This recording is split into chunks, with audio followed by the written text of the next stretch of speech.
welcome back to Pikes Creek. So I'm here at Pikes Creek Reservoir again, and the lights in my back so I look a bit dark. So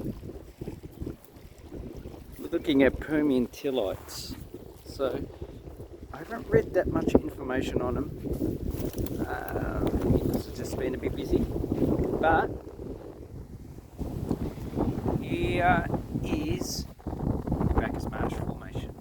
As you can see, this looks like a conglomerate. It has a lot of looks like sandstone material from a time of glaciation of Australia, about 250 to 290 million years ago. A lot of this material would have come down south. So that way across the hill, that is west. That is south, and that hill is north. So on top of this we have the Pentland Hills Volcanics, which pretty much start over that side.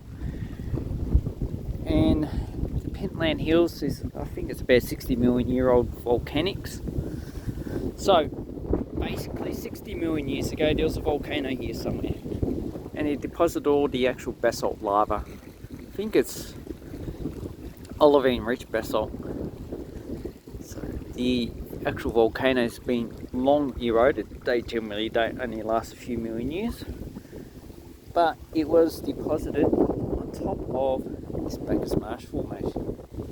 So you can see a lot of it is coarse grain. I can see it looks like it's got a lot of feldspars.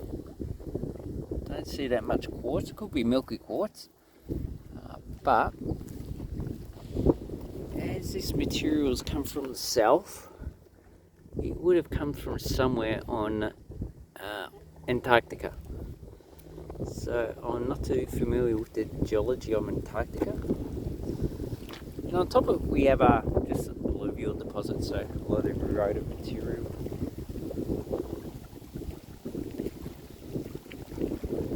So on the weathered surface you can quite readily see the large angular blocks, also rounded.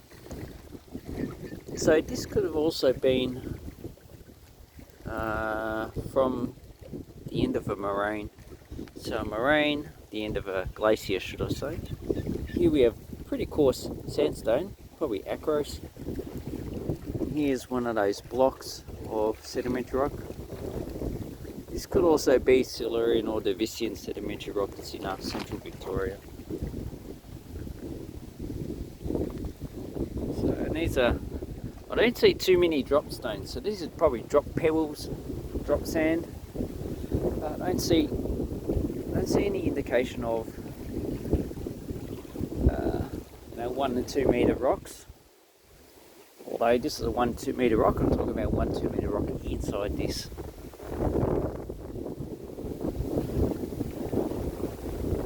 And as you can see, that's at least 2 meters high. I'll fall down there. I will be in deep trouble.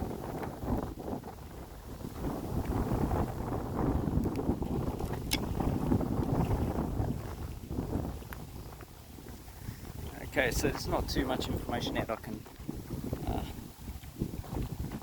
show at this time period. So pretty much this looks like pretty much just the same material.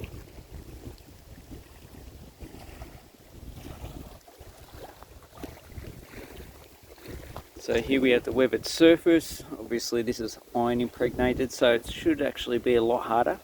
Although putting your hand along it like this, you can actually feel the material coming off. There's a softer material inside the actual matrix. It could be just the artifact of weathering. Now,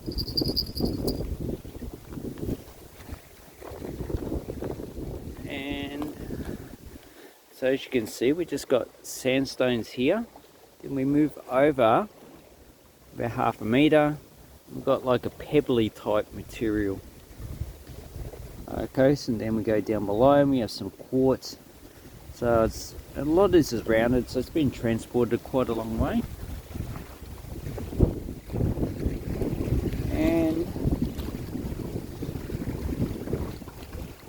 basically I think the actual strike and dip is something like this.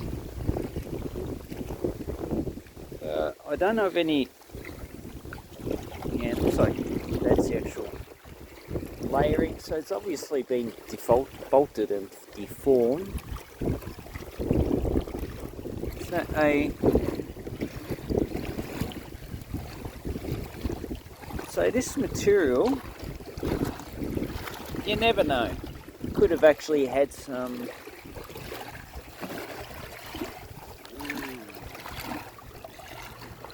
That's a bit.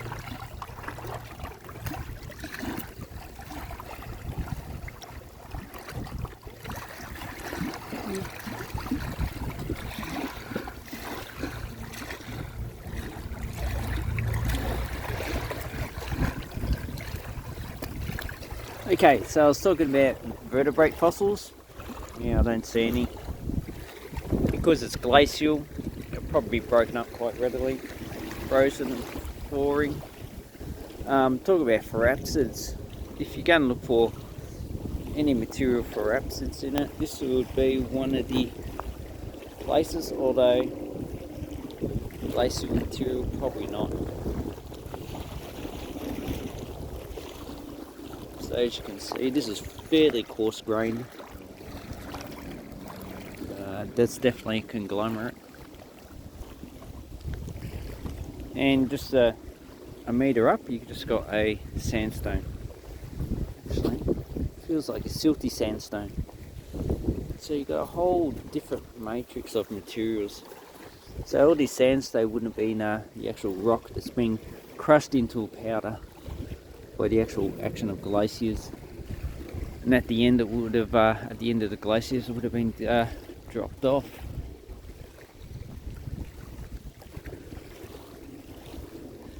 As far as I know, the Bacchus Marsh Formation doesn't have any fossils because I've read some information. It's actually fossil sparse. And maybe we'll have a look at the paper that I've got from La Trobe Uni. Yeah. Okay, so nothing really interesting. Wanted to collect some material, some sandstones, some matrix that's been in the actual rock.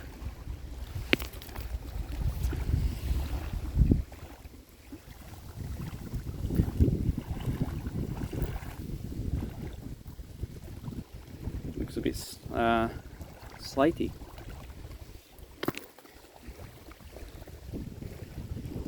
Anyway, sorry I couldn't give you some more information.